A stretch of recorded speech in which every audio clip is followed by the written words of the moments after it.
In the bustling city of Nairobi, where the streets buzz with life and dreams are as expensive as the latest smartphone, lived a young woman named Vanessa.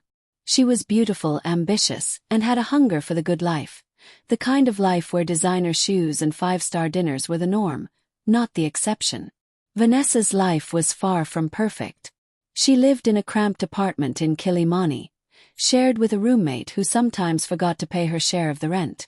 But she never let her circumstances define her.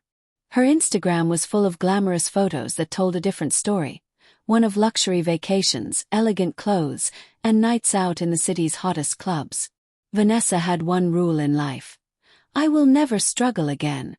Love is sweet, but soft life is sweeter. She believed that marrying a wealthy man was her surest ticket to that soft life. One ordinary Friday afternoon changed everything. As Vanessa was working her usual shift as a receptionist at a private dental clinic, a man walked in who seemed to carry the air of a different world. Tall, impeccably dressed, and smelling like success. His name was Eric Mwangi, a 45-year-old real estate tycoon known throughout Nairobi for building luxury apartments in the city's most affluent neighborhoods. Eric noticed Vanessa immediately. Her confident smile, her sparkling eyes, and the way she carried herself caught his attention.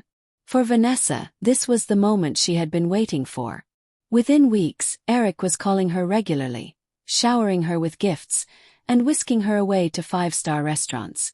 Vanessa's life was transforming before her eyes. After just 3 months, they married in a grand ceremony that made headlines.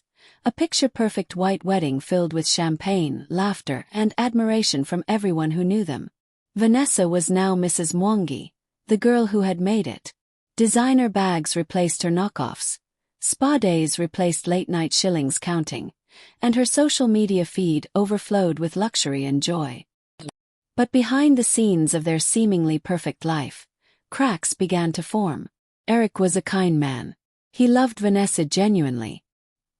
He came home early just to have dinner with her, bought her mother a new car, and paid her brother's school fees without hesitation. He wanted to make Vanessa's world comfortable and happy. But Vanessa was restless.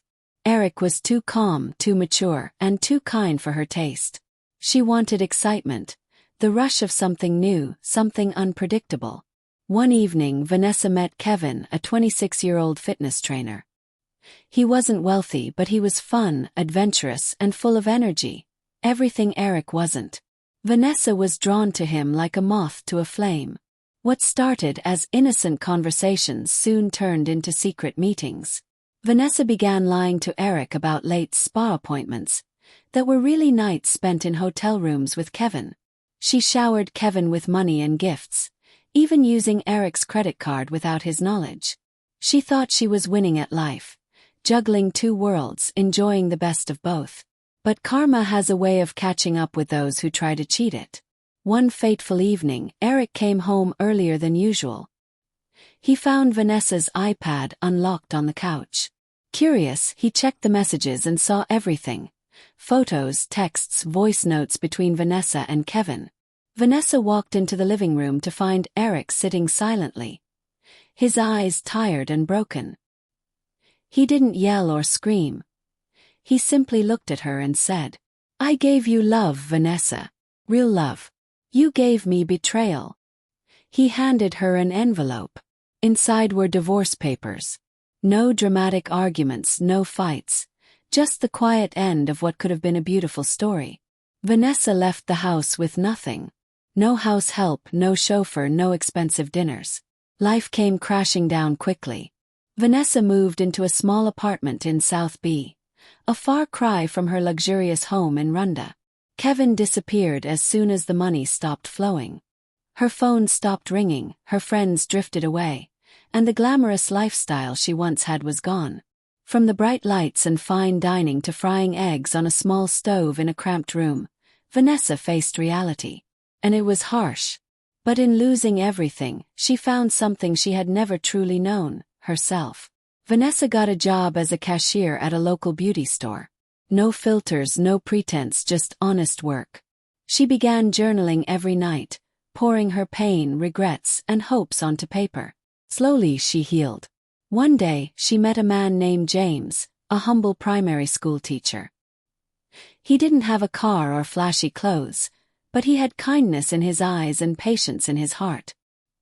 He didn't buy her roses or expensive gifts, but he listened when she cried and laughed when she smiled.